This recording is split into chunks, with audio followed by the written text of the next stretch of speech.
চিকিৎসা নিতে আসা সাবেক মন্ত্রী আসাদুজ্জামান নূর এবং সাবেক প্রধানমন্ত্রী শেখ হাসিনার রাজনৈতিক উপদেষ্টা এইচ.টি. ইমামের ছেলে তানভীর ইমামকে দেখে ক্ষিপ্ত হয়ে ওঠেন বঙ্গবন্ধু শেখ মুজিব মেডিকেল বিশ্ববিদ্যালয়ের চিকিৎসাধীন আহত শিক্ষার্থীরা।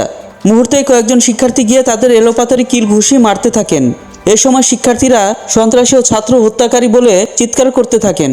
শনিবার 30 নভেম্বর দুপুরে বিএসএমএমইউর প্রিজন সেলে চিকিৎসাধীন আসাদুজ্জামান নূর এবং তানভীর ইমামকে থেরাপি নিতে দেখা গেলে এই ঘটনা ঘটে। পরে উপস্থিত আইনশৃঙ্খলা বাহিনীর সদস্যরা পরিস্থিতি নিয়ন্ত্রণে আনেন। বিশ্ববিদ্যালয়ের প্রক্টর ডাক্তার শেখ ফরহাদ বিষয়টি নিশ্চিত করেন। তিনি জানান, দুপুরের দিকে আসাদুজ্জামান নূর এবং এইচ.টি. ইমামের ছেলে থেরাপি নেওয়ার জন্য গেলে সেখানে থেরাপি নিতে আসা কয়েকজন আহত শিক্ষার্থীরা তাদের দেখে চিনে ফেলেন।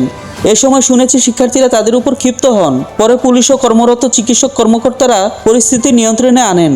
প্রত্যক্ষদর্শী একজন বলেন, হঠাৎ কয়েকজন শিক্ষার্থীর হই হুল্লোড় শুনে গিয়ে দেখি একজনকে কিল ঘুষি মারা হচ্ছে। তারা ছাত্র হত্যাকারী এবং শেখ হাসিনার সন্ত্রাসী বলে চিৎকার করছিল। পরে সেখান থেকে শিক্ষার্থীদের হাসপাতালের পরিচালক ব্রিগেডিয়ার জেনারেল রেজাউর রহমানের কক্ষে নিয়ে যাওয়া হয়।